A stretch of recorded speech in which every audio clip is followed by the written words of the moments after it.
Finally got Emily's motor back from the machine shop, so we're going to be doing the assembly today on it. How long has it been since we removed it? Like 4 months. 4 or 5 months? Yeah, so mainly we're waiting on pistons. We got brand new pistons for it. So we're doing a completely top to bottom reassembly on this S52. And today we're going to kind of walk through step by step. We're having some trouble trying to figure out what to do, like what side bearing goes where, and eventually we just looked up the factory service manual, the TIS, because it goes through step by step with pictures and diagrams and everything. So that's the way to do it when you're reassembling these. So right now we're putting all of the main journal bearings in, and the main thing to note is there's a side that has a groove that goes towards the block, and then there's a flat side, which is the other bearing half. And then the second journal bearing has the edges on it for your thrust. So that controls your crank end play. So we're gonna be checking that with a dial gauge too. I don't know if the M52s have the oil squirters or they have a different style, but these have to go in their holes first. I don't know why they're not like pressed in there. They just kind of sit in there loose, and I guess the fact that the bearings are there and everything holds it in. But so you want to kind of squeeze these together and apply pressure, because you'll actually scratch the backside of the bearing if you don't do that right. And then you just got to make sure they're nice and flat, and make sure all your oil ports line up, that oil can pass through them. So the next step is assembly lube. We have this red line assembly lube. It's a little bit tackier than some of the other stuff. You could run some really thick engine oil, I suppose, too, but just get a nice good coating on all these.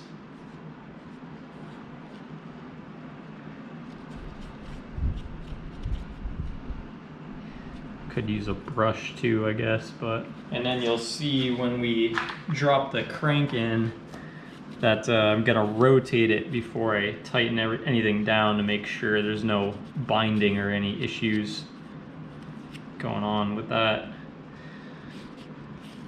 Every step of the way of putting one of these motors back together, just make sure, especially with any engine, that you just rotate everything and make sure everything's happy, nothing's getting hung up each step of the way. You definitely want to coat the edges of this one too, because that's where the crank sits against. All right, a lot of people forget to do this, and this is setting this bearing in place, the thrust bearing, on number 6. So you essentially have to hit the ends of the crank both ways to get it to seat properly. So seems kind of sketchy, but it's just what you have to do, unfortunately. Even from the back, I'm just gonna sort of push on it from the rear like that. Take one more time. Okay, and then we're gonna torque these down starting in the middle and then going outwards to 20 Newton meters and then another 50 degrees. If you don't have a torque angle gauge, I'm gonna show you a way to do it with an iPhone, and you can actually use the compass. And actually it's more accurate than some of those Harbor Freight tools, which those dials don't really slide all that great. So we're gonna try it out.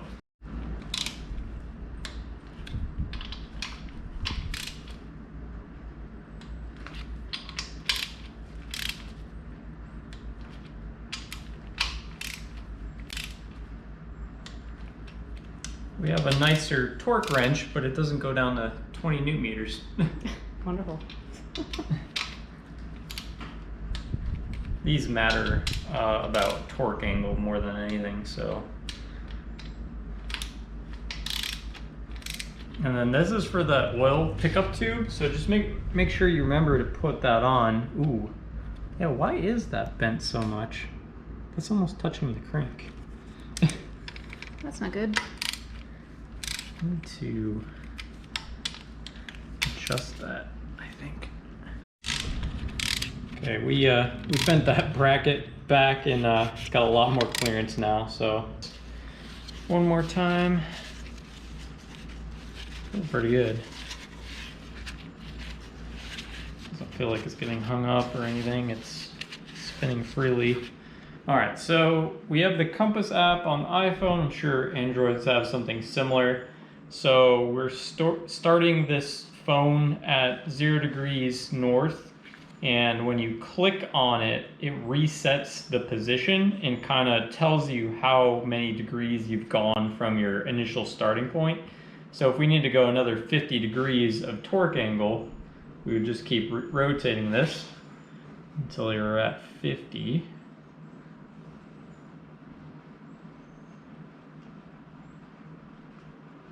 I think this is way better than the Harbor Freight ones.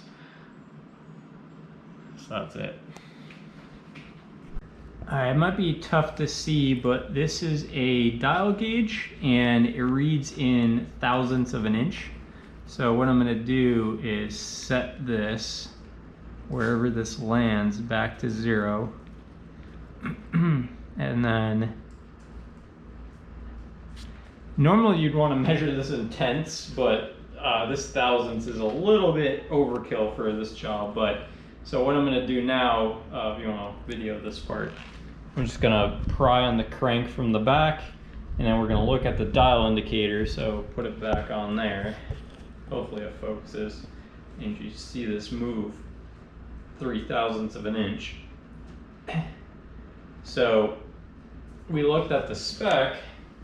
It was a little bit tough to find, but it's between 1 thousandth of an inch and 7 thousandths of an inch. So we're perfectly in the middle of that, so should be good. And I guess if your clearance is off, you would have to take this all apart and potentially shave down the ends of that thrust bearing until you have enough end play. But I guess on the tighter side is a little bit better because it'll eventually wear down. If it's too loose, then you're gonna get crank walk, and what ends up happening is your entire piston will shift inside the bore and you'll get uneven wear, and it could potentially blow your motor up. So crank walk is a very bad thing. All right, so just picking up where we left off in the last video, we had to bring these back to the machine shop because I couldn't get these wrist pin clips pressed in without damaging the piston, so we just had the machine shop do it. There's some special tool I've seen online, but I don't know, a lot of people just say you can use screwdrivers, and that's what the machine shop did too. I didn't trust myself to do it. So there's a little arrow in the top of the piston that goes towards the front, and then these markings on the side, those always go toward the exhaust side, just like the main caps. Should be all ready to go. You wrote the clearances on each one of these and checked them all, so should be ready to just drop in.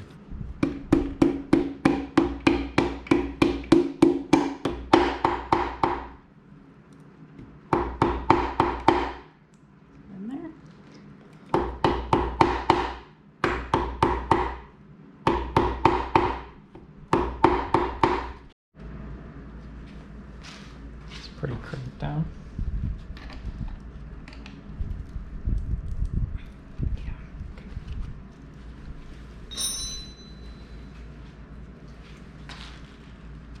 Ready? Yep. Beautiful. Figured it out on the last one. When you're putting the cap on, the rod cap, just make sure those numbers are facing towards the exhaust side, and should match up with the corresponding side and the corresponding number. So for example, mine's 311.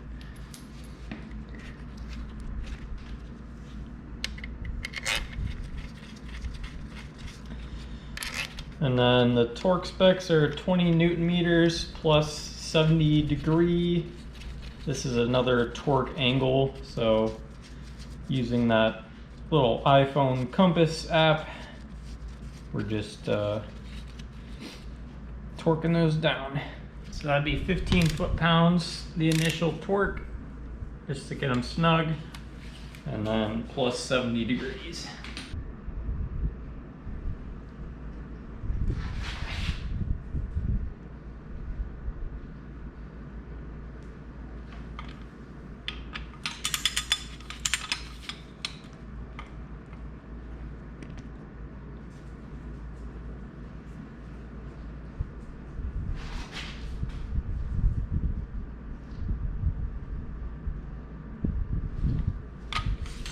Okay, so if you guys are ever trying to run high compression pistons on a motor, I know this is a little bit unique setup from stock, but as you can see here, you got the deck of the block and the piston just barely comes up above the deck on this one. And actually we had to use a little micrometer for that to measure, it's like 2/1000ths of an inch above the deck. So essentially, if you're trying to order a head gasket and having similar compression ratio and maintaining your piston and valve clearance, you need to add however much this comes off the deck of the block, this piston, to whatever the stock head gasket size is. And those numbers would have to be the compressed thickness of the head gasket, not uncompressed. So I know a lot of websites actually list uncompressed, but when everything's torqued down, you need that clearance, piston to valve, or else you'll hit. I mean, these do have the fly cuts on them, but I don't trust it.